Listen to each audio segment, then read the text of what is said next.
Enggak juga. Oke.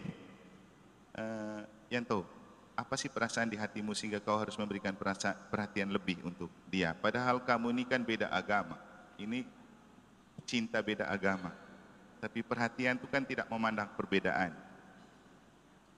Dia mengerti saya. Oh, dia mengerti, Yanto. Oi. Perhatian, pengertian. Kenapa kamu mau mengerti Yanto yang modelnya seperti begini? Dia kan orang Manggarai kategori tidak ganteng ini. Dia tertawa lagi. Sekarang kau mendefinisikan apa yang membuat lebih terpesona dan memberi perhatian lebih. Padahal face pas-pasan saja. Baik, terima kasih. Dua saja pertanyaan saya untuk Yanto dengan Nyoman. Yanto dan Nyoman. Pertanyaan untuk Yanto. Yanto, kamu yakin Nyoman cinta sama kamu? Haleluya, haleluya.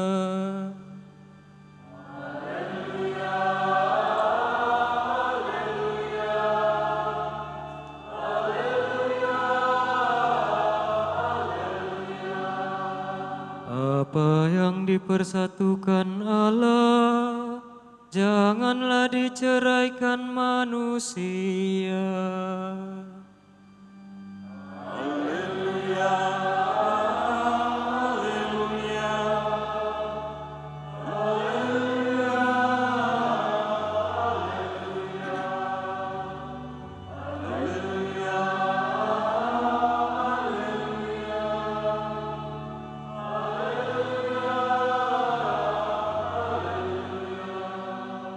Tuhan bersamamu.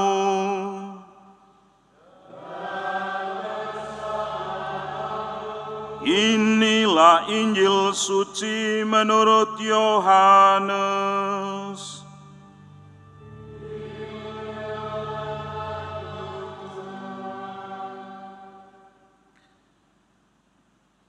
Seperti Bapa telah mengasihi aku, demikian juga aku telah mengasihi kamu. Tinggallah di dalam kasih-Ku itu. Jikalau kamu menuruti perintah-perintah-Ku, kamu akan tinggal di dalam kasih-Ku, seperti aku menuruti perintah Bapa-Ku dan tinggal di dalam kasih-Nya. Semuanya itu Kukatakan kepadamu, supaya sukacita-Ku ada di dalam kamu dan sukacitamu menjadi penuh. Inilah perintah-Ku, yaitu supaya kamu saling mengasihi, seperti Aku telah mengasihi kamu. Demikianlah sabda Tuhan.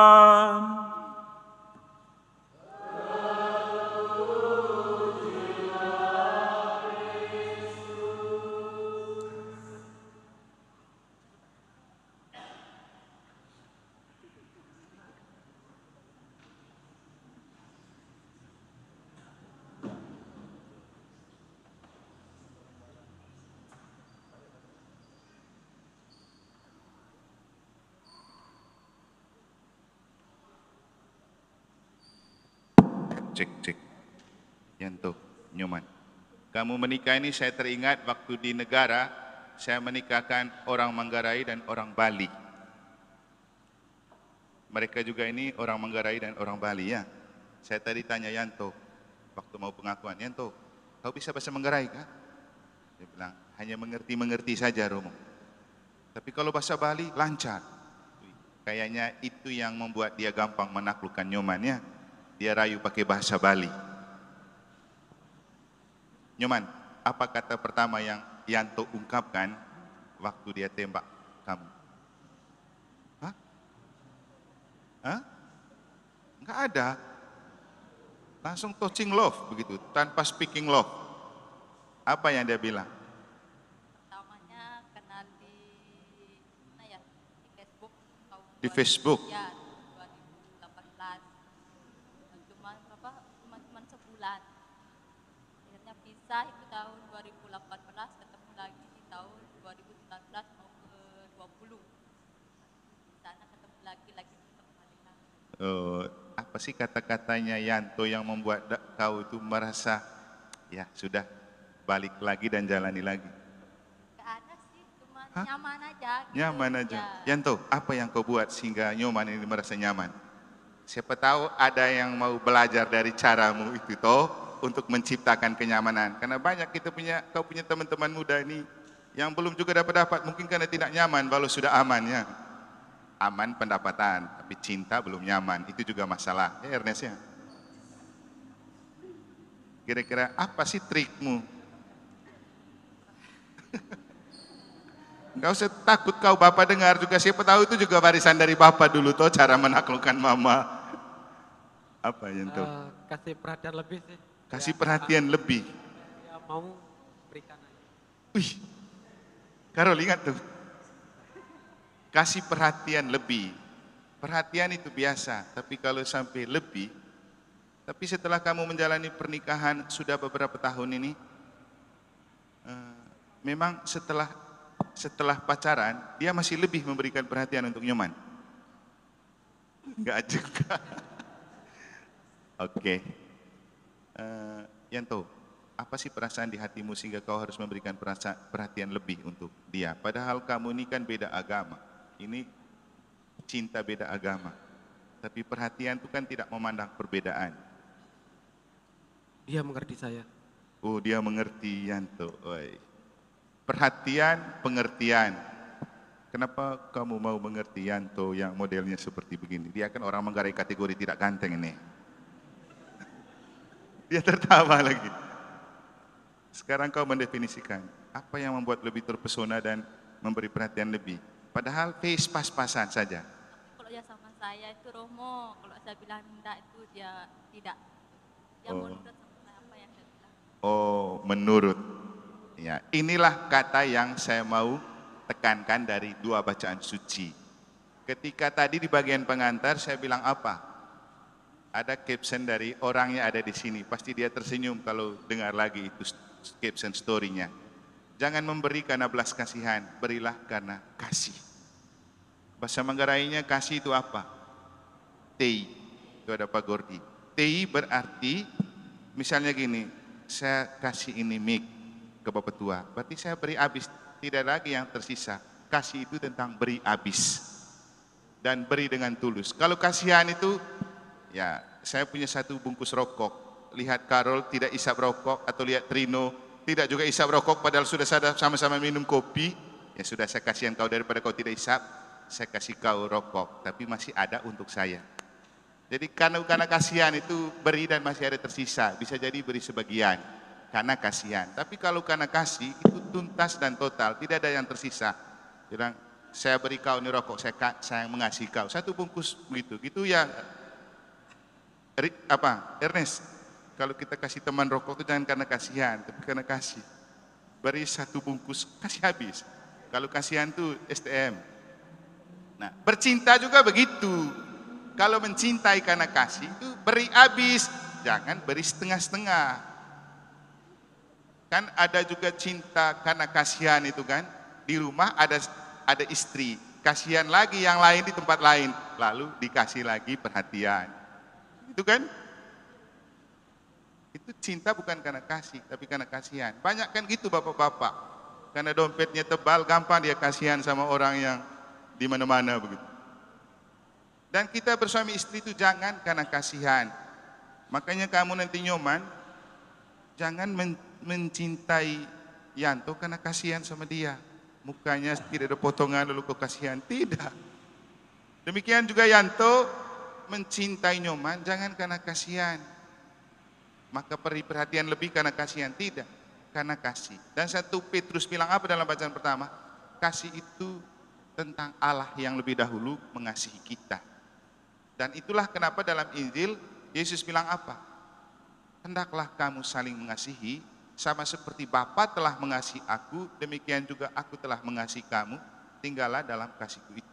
Jadi lebih dahulu kita menerima kasih Bapa, makanya kita kasihi orang lain.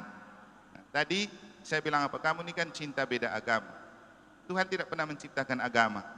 Tuhan hanya menciptakan orang karena kasih. Maka yang paling penting bahwa apapun perbedaan, hidupkan kasih. Itu jauh lebih penting. Bukan hidupkan agama.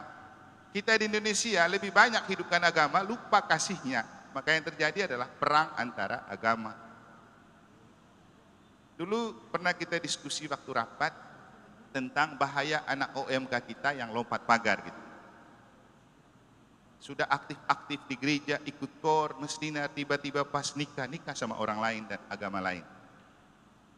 Lalu kan itu menjadi persoalan, karena tidak boleh nikah seperti itu. Saya lalu bilang begini, kalau menurut pengalaman saya tinggal di Dompu, di Sumbawa, di tempat-tempat di mana kita itu minoritas, termasuk di Jemberana, saya melihat bahwa pasutri yang nikah beda agama jauh lebih solid dan lebih akur daripada yang seagama atau seiman. Coba lihat, yang selingkuh banyak tuh orang Katolik juga tuh, tapi yang nikah beda agama, dia lebih setia. Coba bisa buat survei. Percuma nikah seagama dan seiman kalau tidak ada kesetiaan, tidak ada kasih. Karena bukan agama yang menentukan kesuksesan pernikahan, tapi kasih.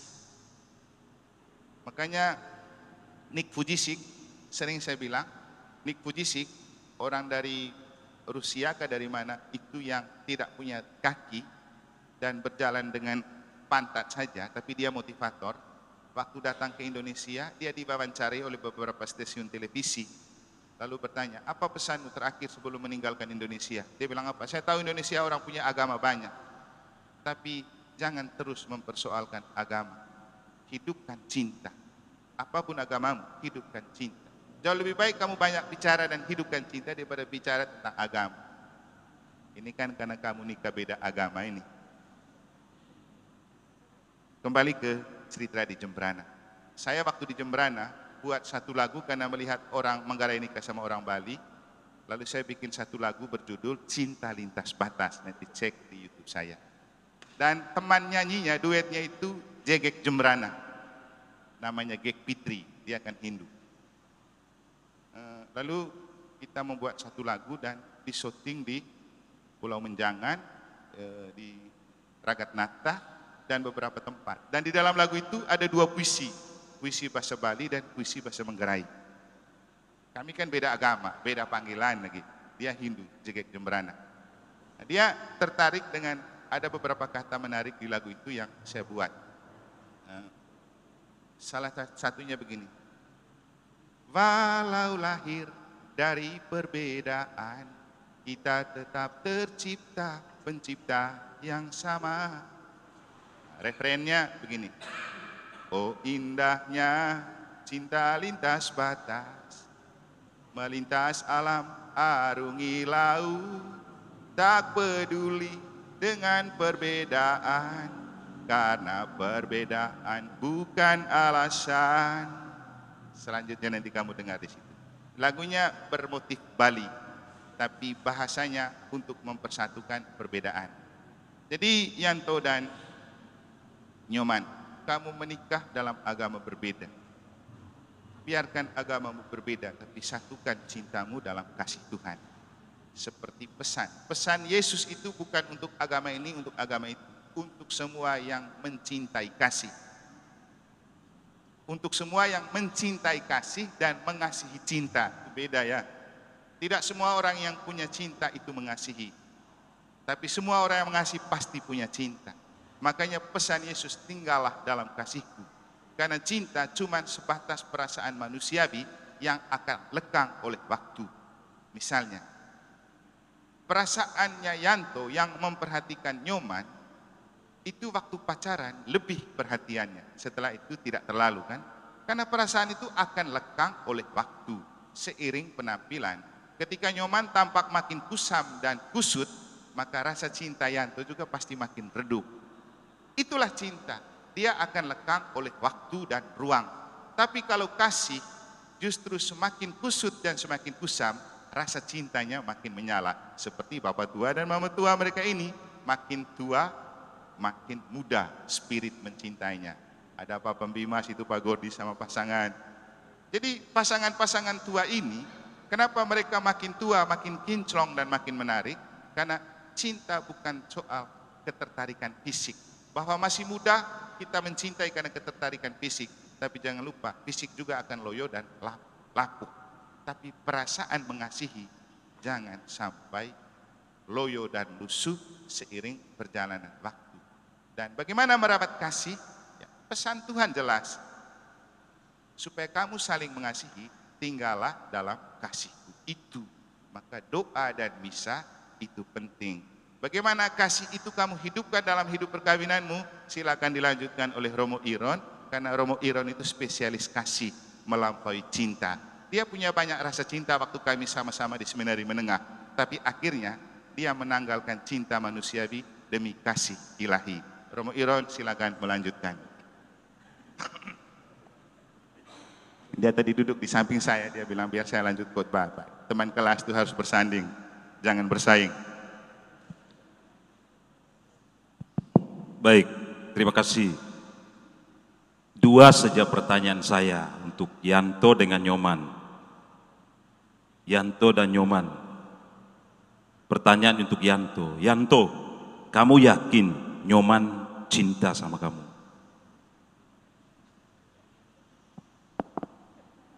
Yakin tidak? Kuat. Yakin? Oke. Nyoman, kamu yakin tidak Yanto cinta sama kamu? Yakin? Tolong katakan apa yang mendasari keyakinan Anda. Yanto, apa yang menjadi dasar sampai kamu begitu yakin bahwa Nyoman mencintaimu? Ayo, apa?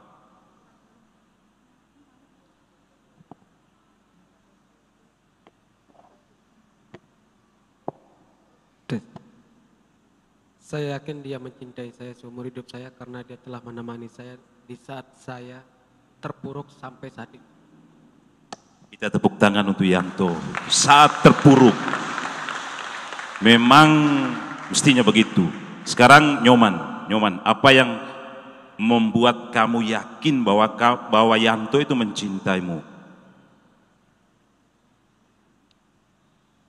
Saya yakin si Yanto bakalan menjadi iman saya di kehidupan saya nanti.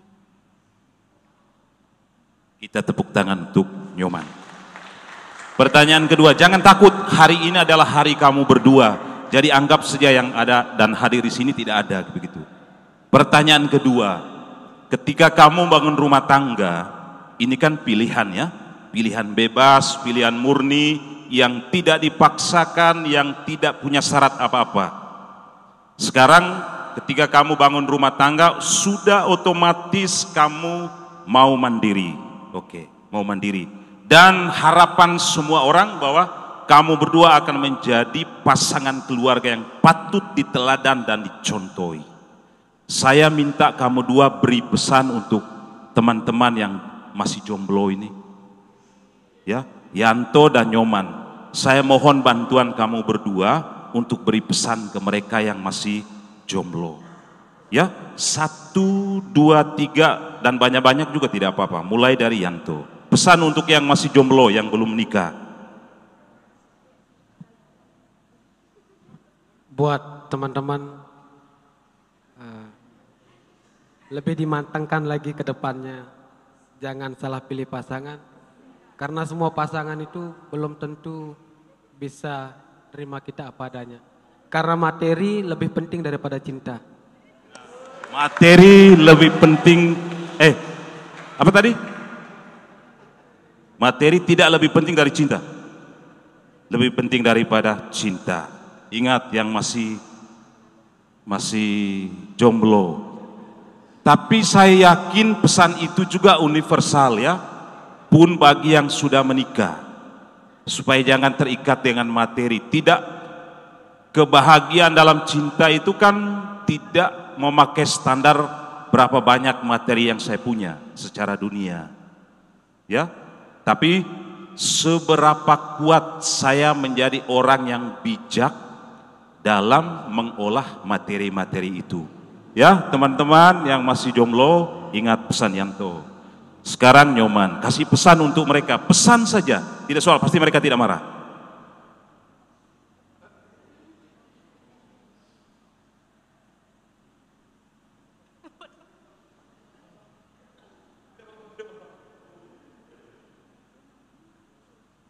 buat yang perempuan, cintailah laki-lakimu, jangan melihat dari materinya. Dan untuk laki-laki, cintailah perempuannya, jangan baru cantik terus jeleknya ditinggalin. Kita tepuk tangan untuk Nyoman dan Yanto. Menerima pasangan pasti apa adanya. Jangan mencintai cukup di saat bahagia, tapi mencintai dalam segala situasi dan suasana. Saya kira akan diikrarkan dalam janji hari ini, ya. Jadi teman-teman, itu pesan dari Yanto dan Nyoman. Dan saya kira kita semua yang hadir pada saat ini berharap Nyoman dan Yanto menjadi pasangan suami istri, meskipun beda agama, tapi mereka menjadi panutan satu saat. Terutama dalam konteks apa yang mereka sudah ungkapkan pada kesempatan ini di hadapan Tuhan dan di hadapan kita semua. Itu saja, terima kasih.